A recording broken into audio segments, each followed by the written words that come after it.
اسلام کس کو کہتے ہیں؟ اللہ کے بندو، آدم کے زمانے سے محمد صلی اللہ علیہ وسلم کے آخری نبی ہیں. ہر نبی کو اللہ تعالیٰ جو پیغام دے کر کے قوم کے پاس بھیجتا ہے، اسی پیغام کا نام کیا ہے؟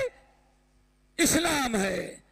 جو اللہ کے نبی اسلام لے کر کے آئے، کتاب اللہ کی شکل میں، سنت رسول کی شکل میں، کتاب و سنت کی شکل میں جو اللہ کا پیغام آیا، اسی پیغام کا نام کیا ہے دوستو؟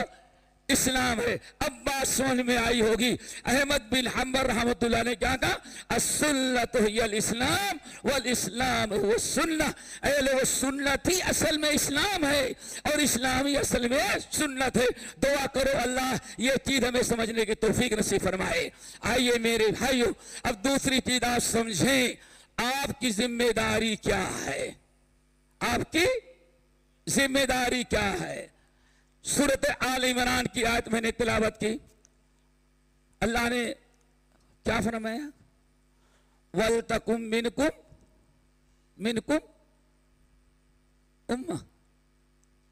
أُمَّةٌ وَلْتَكُمْ مِنْكُمْ أُمَّةٌ. تم میں ایک گروہ ہر وقت ایسا موجود رہنا چاہیے. یہ جملہ یاد رکھنا. وَلْتَكُمْ مِنْكُمْ أُمَّةٌ. اے لوگو، کلمہ پڑھنے والوں، تم میں ہر وقت ایک امہ. کیا امہ کس کو کہتے ہیں دوستو؟ ذرا سمجھے، امہ کس کو کہتے ہیں؟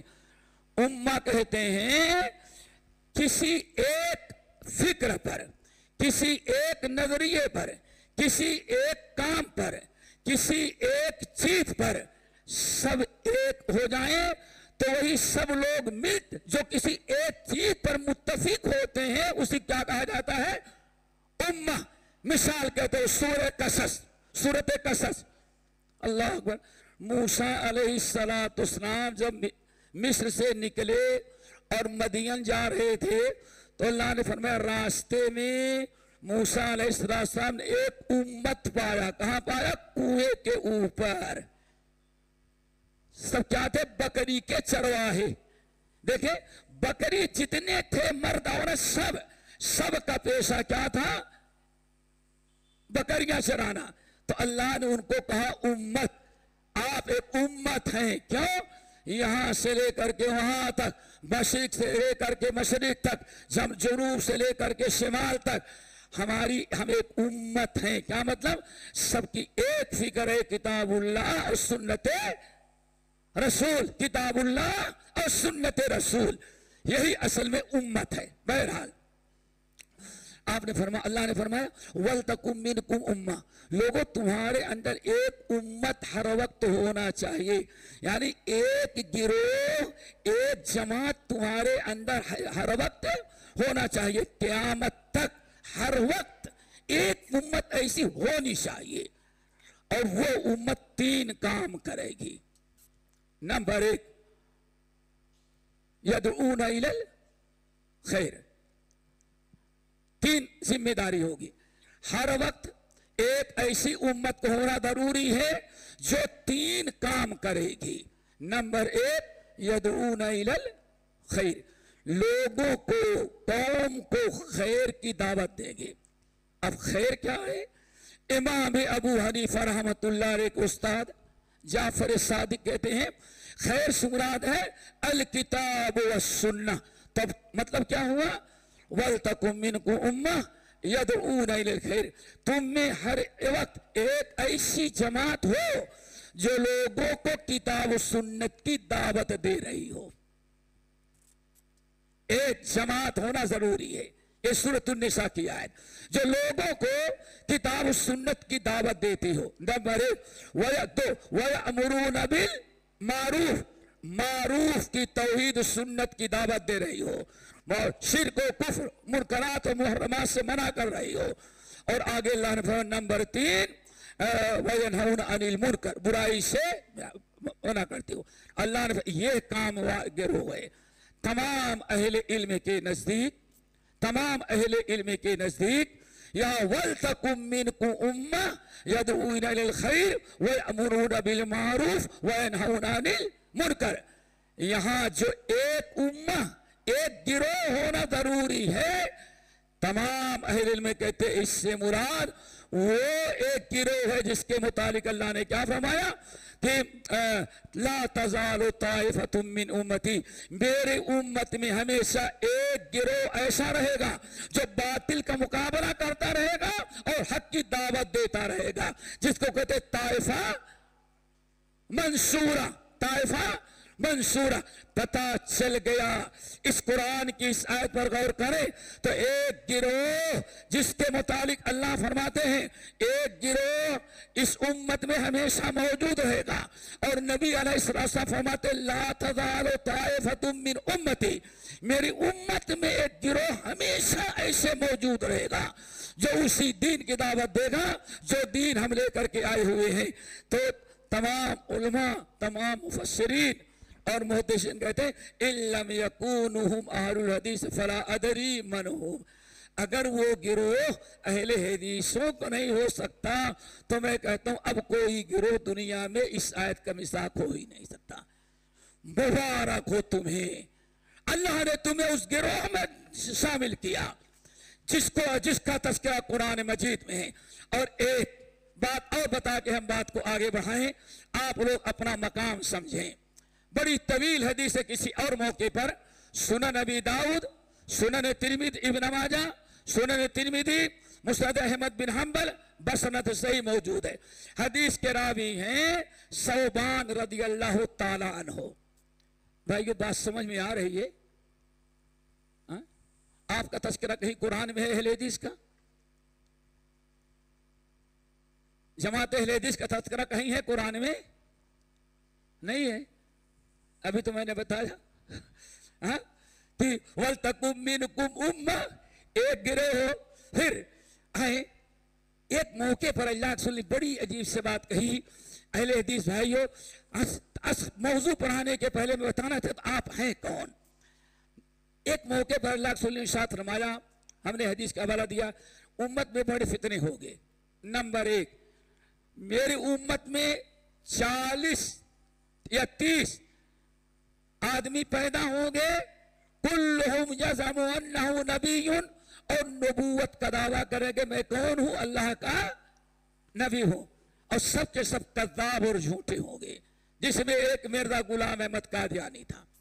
آن فرمائے میرے بعد ایسا فتنہ ہوگا، ہوشیار رہنا، اس امت میں ایسے لوگ پیدا ہوں گے تقریباً بڑے بڑے بہت پیدا ہوں گے. ایک شکیل حنیف بھی پیدا ہوا ہے بدبخت، گلی کے اندر چوہے کی طرح چھپا ہوا ہے اورنگ آباد کے اندر، کبھی باہر نہیں نکلتا. سب سوچو ہے نبوت، لیکن ٹاپ کے جیسے مرزا غلام احمد کم بخت تھا. بڑے بڑے 30 ہوں گے، اور بعض روایتوں میں 40 آیا ہوا ہے. ایک فتنہ طے ہوگا کہ 30 آدمی یا 40 آدمی کیسے پیدا ہوں گے جو نبوت کا دعویٰ کریں گے اور ہر ایک کو اپنی طرف بلائیں گے.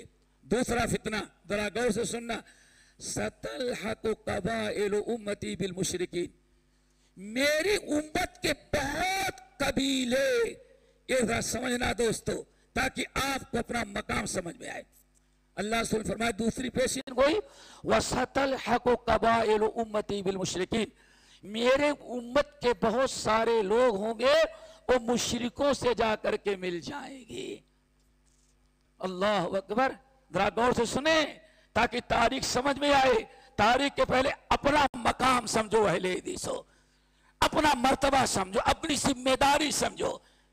ستلحق قبائل امتی بالمشرکین، میری امت کے قبیلہ ایک قبائل بہت سارے قبیلے کن کے راستے پہ چلے جائیں گے؟ مشرکین. اس سے آگے نمبر 3، وَسَتَعْبُدُ قَبَائِلُ أُمَّتِي الْأَوْثَانَ، میری امت کے بہت سارے لوگ اوثان کی پوجا کرنے لگیں گے. کتنے فتنے ہو گئے بیٹے؟ 3. نمبر 1، 30 آدمی پیدا ہوں گے، 40 آدمی جو نبوت کا امت کے لئے فتنہ ہوں گے. نمبر 2، ستلحق قبائل امتی، میرے امت کے بہت سارے قبیلے